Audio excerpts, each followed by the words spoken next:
بسم الله الرحمن الرحيم.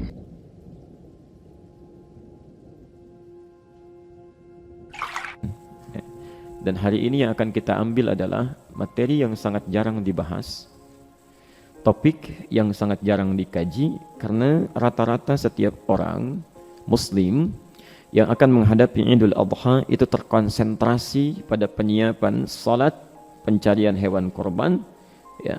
Tapi tidak sedikit pula, yang berusaha untuk mengkaji tentang hikmah-hikmah di balik peristiwa Idul Adha itu. Nah, hari ini kita akan bahas di antara hikmah Idul Adha dalam kehidupan berkeluarga. Baik, di antara aturan itu ada yang terkait dengan bahasan kita hari ini, dibacakan tadi di surah Ali Imran ayat 33-nya. Kita mulai bahasannya. Bismillahirrahmanirrahim. Bapak Ibu sekalian, kita akan fokus saja mengenai hikmah Idul Adha terkait dengan keluarga besar Ibrahim. Ya, yang dimulai dari Hajar saja dengan Ismail. Ya. Setelah Nabi Ibrahim alaihissalam menikahi Hajar, kemudian Hajar melahirkan seorang putra laki-laki diberi nama dengan Ismail, maka turun ketetapan Allah Subhanahu wa taala. Hajar dengan Ismail putranya itu mesti dipisahkan. Saya ulang, mesti dipisahkan, mesti dipisahkan dengan Ibrahim dan Sarah, khususnya dengan Sarah, karena Ibrahim nanti seperti kita ketahui memiliki dua istri, istri pertama adalah Sarah dan belum dikaruniai keturunan, sudah berumah tangga puluhan tahun, cukup lama, setia luar biasa, ditemani itu, diusir dari kampungnya Ibrahim, ditemani sampai ke Mesir, ditemani, setianya luar biasa. Dalam kesetiaan itu, subhanallah, dalam kesetiaan itu beliau diuji oleh Allah Subhanahu wa taala, belum memiliki keturunan, dan Ibrahim tidak meminta kepada istrinya, Kalau beliau mau lakukan, itu bisa saja. Boleh nggak saya nikah lagi misalnya? Dan dengan menikah kembali memiliki keturunan, meneruskan cita-cita, perjuangan dan sebagainya. Saking beliau menghormatinya keadaan istrinya, itu tidak minta. Cuma luar biasanya, tak diminta, istri yang meminta. Tidak diminta, istri yang minta. Pak, kalau dalam bahasa kita, papa ini nabi, rasul, punya risalah. Kalau tidak ada keturunan nanti repot perjuangannya. Maka menikahlah. Subhanallah, menikahlah. Saya persingkat saja. Hajar yang sudah dihadiahkan oleh seorang pembesar di Mesir itu diminta oleh Sarah kepada Nabi Ibrahim alaihissalam suaminya untuk menikah dengan Hajar. Diminta untuk dinikahi Hajar. Maka menikahlah. Yang mau saya sampaikan, pesan pertama dari kisah ini, pesan pertama, bila rumah tangga semua dilakukan karena Allah, karena Allah, maka semua yang terjadi dalam kehidupan rumah tangga itu diarahkan kepada ketentuan-ketentuan Allah Subhanahu wa taala, bukan cuma nafsu duniawi. Bukan cuma nafsu duniawi. Alhamdulillah. Kalau ukurannya cuma nafsu, gampang saja. Sarah bisa mempertahankan, saya sudah ikuti kamu kemanapun, sampai sekarang saya setia, Masya Allah, sudah, saya mohon, sampai saya meninggal dunia, jangan menikah lagi, langkahi dulu mayat saya, Masya Allah. Kan ada itu kisah begitu meninggal dunia di kuburan nunggu orang pergi kan, setelah pada pergi dilangkahin mayatnya. Itu keliru tidak tepat yang demikian itu. Dia paham visi kehidupan ini jauh, bukan cuma dunia. Ada persoalan besar, persoalan Allah harus didahulukan. Ketetapan Allah harus didahulukan dibandingkan dengan persoalan manusia. Maka diminta, bukan mengizinkan tapi minta suaminya untuk menikah. Minta suaminya untuk menikah. Menikahlah kemudian dengan Hajar, saya persingkat. Beliau menikah. Setelah menikah, alhamdulillah dengan Hajar, dikaruniai keturunan. Diberi nama siapa? Ismail. Saya mau tanya, Sarah saat itu punya keturunan tidak? Belum punya. Belum punya keturunan. Jadi ketika Hajar melahirkan anak laki-laki Ismail, kemudian Sarah dalam saat yang bersamaan belum punya keturunan juga. Masya Allah. Perhatikan maaf, Ibrahim sudah puluhan tahun merasakan ingin punya anak, tiba-tiba lahir anak. Saya ingin tanya pada Bapak Ibu sekalian, seikhlas-ikhlasnya, setulus-tulusnya, sehebat-hebatnya seorang istri memperkenankan menikah dengan istri barunya, kemudian menikah, punya anak, kira-kira kasih sayang Ibrahim itu akan fokus kemana? Pada anak sini. Sekuat-kuatnya Sarah, kalau sudah melihat suami bercengkrama dengan anak tiap hari kelihatan di tempat itu juga, tentu akan ada gejolak dalam hatinya. Karena itulah Allah berkehendak lain. Inilah kalau kita mengikuti aturan Allah, akan ada sesuatu, selalu ada jalan keluar. Kelihatannya sulit, padahal ada hikmah kebesaran di situ. Maka turun perintah, Ibrahim ajak Hajar dengan anaknya Ismail untuk pindah tempat. Pindah tempat. Satu, supaya menepikan sifat-sifat buruk yang mungkin dibawa setan akan diresapkan kepada Sarah. Kecemburuan, dari cemburu bisa dendam, dari dendam bisa dengki, dari dengki bisa kacau keluarga. Satu, hikmah pertama. Dan hikmah keduanya, keterpisahan mereka ini nanti akan melahirkan satu anugerah yang luar biasa besar, yang bahkan sulit untuk mengungkapkan bagaimana cara bersyukurnya. Ya. Saya simpan dulu Sarah. Singkatnya ke surah 14 ayat 37. Maka muncul perintah supaya Hajar dan Ismail itu dibawa ke tempat lain. Ibrahim, Sarah, Hajar semula tinggal di mana? Palestina, Kanaan. Setelah sebelumnya kan di Babilonia diusir kan? Pergi dengan Sarah, pindah ke Palestina. Muncul perintah, Hajar dengan Ismail mesti dibawa, dipisahkan, tinggalkan. Baru lahir, bayi masih merah. Dibawalah kemudian dari Palestina, kemana tempatnya? Ya. Perhatikan, bahasa Qur'annya bukan Mekah, bahasa Qur'annya. Bahasa Qur'annya, Rabbana inni askantu min dzurriyyati biwadin ghairi dzi zar'in inda baitikal muharram. Bukan Makkah, bukan Bakkah, tapi bahasa Qur'annya, perhatikan kalimatnya. Rabbana, ya Allah yang merawat kami, memperhatikan kami, mencukupkan kebutuhan kami, ya. Inni askantu, sungguh sekarang saya diperintahkan olehmu, ya, untuk menempatkan anak keturunan saya, istri saya, biwadin ghairi dzi zar'in inda baitikal muharram, di satu lembah, Allah, ghairi dzi zar'in, yang tidak tumbuh tanamannya, tandus, lembah tandus. Kalau nggak ada tanaman, ada air nggak? Sulit. Bebatuan tandus. Ya. Bayangkan lembah yang tandus. Inda baitikal muharram, di samping rumahmu ya Allah al-muharram, ya, yang engkau pelihara, suci, bebas dari yang segala yang haram. Ka'bah maksudnya. Ya, Ka'bah. Pelan-pelan. Saya mau tanya ibu. Ibu kalau sudah lahiran, bayi masih merah, kemudian dibawa oleh suami, ya, gak usah di tempat yang seperti inilah, dibawa ke lapangan alun-alun Bekasi, samping Masjid Al-Barakah, ditinggalkan siang bolong di situ. Gimana perasaan ibu itu? Ini ya Allah, ini ditinggalkan di lembah tandus, airnya nggak ada, orang nggak ada, ditinggalkan berdua saja. Allah, perhatikan, ya, perhatikan, ini tidak mudah, ini tidak mudah. Maka normalnya manusia pasti akan bertanya, ini kenapa saya bisa ditinggalkan begini? Apa keputusan ini benar, Pak? Kalau ditinggalkan di tempat orang ramai, wajar. Ini orang kosong, nggak ada apa-apanya, Masya Allah. Maka pertanyaan pertamanya, perhatikan, pertanyaan pertama Hajar, itu bukan kenapa saya ditinggalkan di sini. Kenapa kami mesti di sini? Tidak. Pertanyaan pertamanya, ahadza min amrillah. Apakah ini sudah ketetapan Allah? Apakah ini sudah perintah Allah? Itu kalimat pertama yang mengalir. Subhanallah. Bapak Ibu sekalian, ini bukti bahwa Ibrahim itu sebelum melakukan sesuatu itu sudah menyiapkan dengan tarbiyah dulu, pendidikan di keluarga.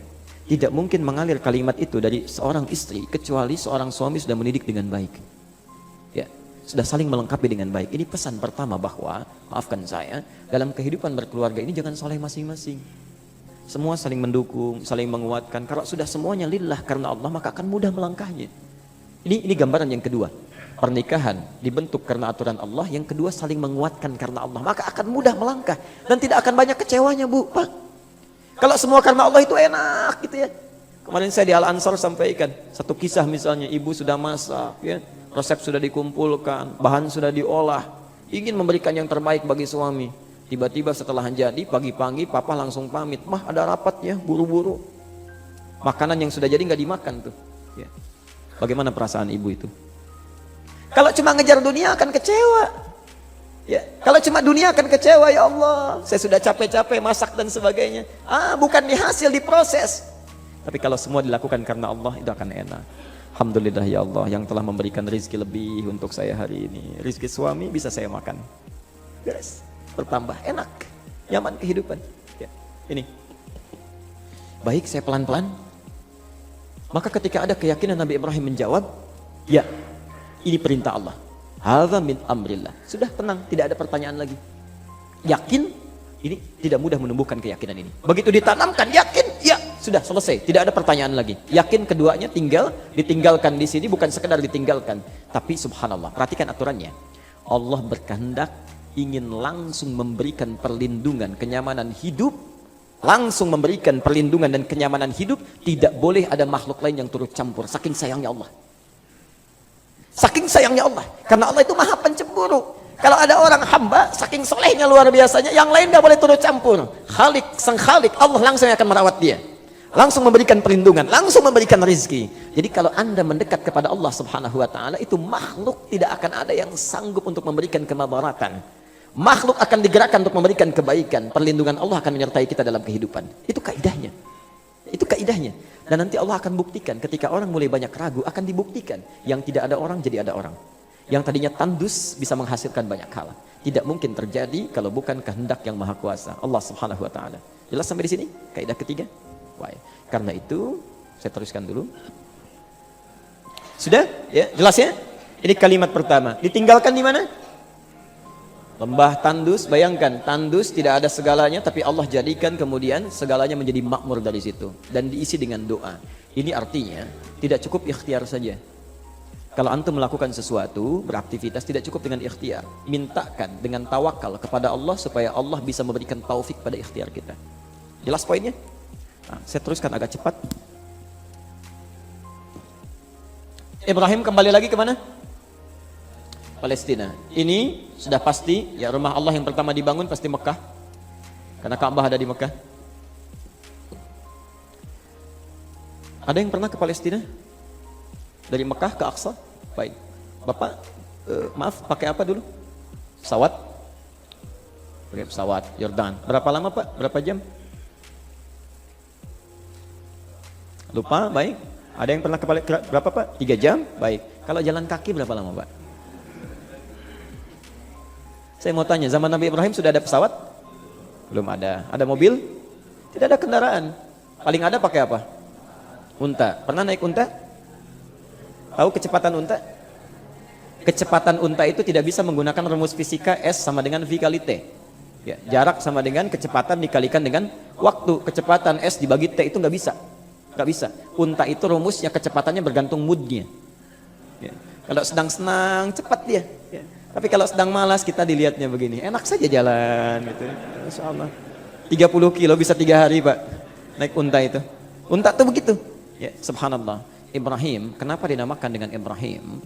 Kalau dalam bahasa Syriak, Aramaik, itu artinya sang penyeberang. Ya, sang penyeberang. Yang suka menyeberang. Kalau nyeberang itu pakai kendaraan nggak? Jalan kaki umumnya. Jalan kaki. Kalau dalam bahasa Arab, pelan-pelan, Ibrahim yang suka menyeberang. Artinya dari Palestina ke Mekah, balik lagi ke Palestina, itu jalan kaki. Jalan kaki. Tapi bukan ini yang kita ingin bahas. Yang luar biasa, ada riwayat menyebutkan Ibrahim ini juga kalau diambil serapan dalam bahasa Arab, itu juga kependekan dari Abun Rahim. Abun Rahim. Apa artinya abun? Bapak, ayah. Ya. Kalau ditambah i ujungnya menjadi bapak saya. Ya. Saya berikan rumus cepat ya. Kalau di ujungnya ada i itu artinya saya, kepunyaan saya. Ya. Misal abun ayah, ayah saya. Ya, ganti i ujungnya, abi ayah saya. Ummun ibu, ibu saya. Ummi, bait rumah, rumah saya. Baiti, kolam, pulpen, spidol, spidol saya. Kolami, ganti i aja ujungnya, gampang. Ya, halaman depan teras, halaman depan saya. Nah, itu bukan. Nah, itu lain, ya. Itu lain. Pelan-pelan. Ini agak ngantuk-ngantuk maka saya ini sebentar. Ayah. Nanti kalau rumusnya begitu jadi kacau. Barang nggak terpakai bekas, yang nggak terpakai punya saya. Wah, itu repot itu. Ya, itu repot. Jadi itu ilmu otak-atik gak usah dipakai ya. Rahim yang sangat perhatian, sayang. Jadi kalau rahim itu bukan sekedar sayang Pak, Bu. Ya. Rahim itu sifat sayang. Ya, Masya Allah. Ini hanya makhluk ya, hanya makhluk. Sifat sayang yang rela memberikan kasih sayang itu walaupun pemiliknya mesti menderita, menanggung derita. Itu untuk makhluk. Kalau bagi Allah tidak berlaku. Makanya ibu punya rahim. Ya, karena di dalamnya ada yang sangat disayang luar biasa. Walaupun kata Quran sendiri, Quran surah 7 ayat 189, untuk mengandung itu juga kadang luar biasa menderitanya. Miring kanan susah, miring kiri susah. Yang penting di dalam disayang, merasakan nikmat rahim. Nah, saya agak percepat karena beliau punya sifat ini saking sayangnya, tidak ditinggalkan begitu saja. Setelah pergi, beliau ingin tiap waktu meluangkan waktu untuk memastikan siapa yang merawatnya, bagaimana perkembangannya, bagaimana asinya, bergaul dengan siapa. Setiap waktu dilihat, bolak-balik ke sini, jalan kaki lihat lagi bagaimana asinya. Setiap waktu lihat lagi bagaimana perkembangannya. Ya. Saya akan lewatkan dulu kisah air Zam-Zam, ya, karena terlalu banyak nanti waktu yang akan dibahas. Ya. Singkatnya, kalau bersandar kepada Allah maka Allah rawat. Yang tadinya nggak ada air, jadi ada air. Ya. Yang luar biasa, ketika Ismail mulai tumbuh pelan-pelan, Ibrahim tuh bolak-balik Pak. Melihat jalan kaki bolak-balik ditempuh, Masya Allah. Apa yang terjadi? Karena sering kalinya Ibrahim melihat anaknya, memberikan perhatian dan sebagainya, anak itu tidak merasa kehilangan. Ya. Kenal sosok ayahnya, punya perhatian, punya rasa, direnungkan. Bapak saya dibalik kesibukannya, sibuk luar biasa, capeknya masih nengok saya juga. Ya, ngajak bermain, melihat perkembangan dan sebagainya. Subhanallah. Apa yang terjadi? Perhatikan. Muncullah rasa sayang yang dalam dari anak, merasakan beban ayah. Merasakan beban ayah, ingin membantu, ingin memberikan kebaikan. Al-Baqarah 127. Saya agak cepat. Satu kali Ibrahim punya tugas di Mekah, ya, meninggikan bangunan Ka'bah yang sempat hancur tersapu di masa zaman Nabi Nuh alaihissalam oleh banjir. Ya. Di zaman Nabi Adam, Ka'bah itu sudah ada. Dalilnya Quran surah ketiga Ali Imran ayat 95 sudah ada. Inna awwala baitin wudi'a lin-nasi lalladzi bi Bakkah mubarakah. Ya, itu sudah ada. Dari 95, 96, 97 itu sudah ada. Ya. Subhanallah. Zaman Nabi Nuh alaihissalam terjadi banjir, ya, atasnya hancur, tersisa pondasinya. Dalam bahasa Arab pondasi disebut dengan qaidah kalau satu. Ya. Kalau banyak disebut dengan qawaid. Karena Ka'bah punya 4 sisi, ya, 4 pondasi, 4 sisi itu, maka dijamakkan dari qaidah menjadi qawaid. Di zaman Nabi Ibrahim, Allah memerintahkan untuk meninggikan kembali qawaid ini. Ya. Pondasi ini mesti dibangun kembali, tinggikan. Maka muncul perintah, wa idh yarfa'u Ibrahimul qawaid. Dan ingatlah oleh kalian kisah, ingat, yang diminta mengingat kita. Ya. Karena ada hikmah yang akan kita pelajari nanti. Dan ingatlah ketika Ibrahim diperintahkan oleh Allah untuk meninggikan bangunan Ka'bah, Ibrahim datang. Begitu akan meninggikan, kaki pertama yang dipijak dalam bahasa Arab disebut makam. Ya. Begitu memijak itu disebut makam. Ya. Sampai sekarang diabadikan ada makam Ibrahim. Ya. Mijak Ibrahim akan meninggikan bangunannya. Wa Ismail, tiba-tiba di sudut yang lain Ismail melihat. Ya.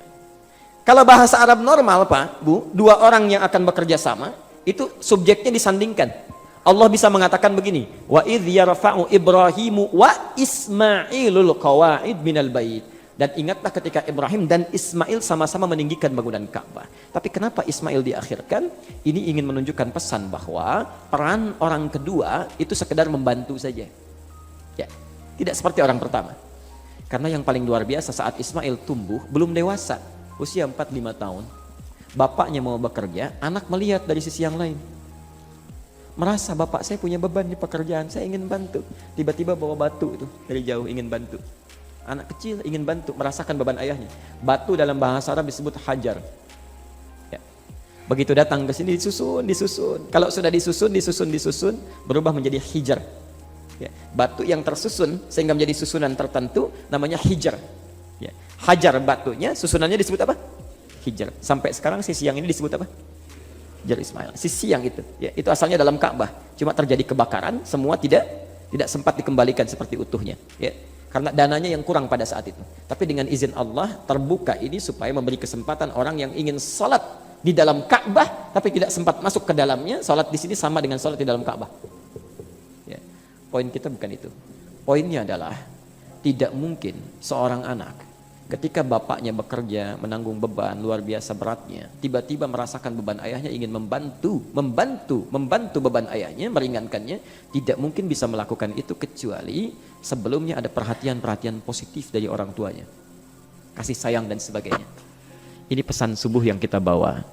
Antum tuh sesibuk apa sih? Ya. Nabi Ibrahim Nabi, Rasul. Ya, subhanallah, pekerjaannya banyak, sibuk luar biasa. Masih sempat lihat anaknya sambil jalan kaki, ditengok, diperhatikan. Kita bukan Nabi, bukan Rasul. Surga nggak jelas, amalan masih berantakan, hisab masih menegangkan. Sibuk apa sih kita? Sampai-sampai berangkat gelap, pulang gelap, anak nggak pernah dilihat. Perkembangan tidak diketahui. Karena itu wajar saat dia tumbuh itu tidak punya rasa pada orang tuanya. Ya. Bukan rasa hormat, bukan. Rasa yang paling luar biasa itu bahkan sampai membantu orang tua. Coba cek kalau pulang ke rumah. Ya. Bapak kalau cuci motor itu atau cuci mobil, anak lewat dibantu nggak? Jangan-jangan antum yang cuci, anak yang pakai. Jangan-jangan ibu yang nyapu, anak yang kasih komando. Mah, itu sebagian belum disapu tuh. Hati-hati. Ya. Maka ini kita kembalikan. Ya, belum tentu salah, cuma mungkin harus disempurnakan. Dan yang paling luar biasa saya tutup, bahkan ketika satu saat pun bapaknya bermimpi, cuma mimpi Pak, Bu. As-Saffat ayat 102 itu. Ya bunayya. Pakai bunay lagi. Bunay itu panggilan yang sangat sayang. Ya, panggilan sayang. Ya. Di rumus dalam agama Islam itu, kalau bapak, ibu memanggil anak, usahakan panggil dengan kalimat yang membuat dia senang. Ya, senang. Bunay itu tidak harus panggil bunay, tidak.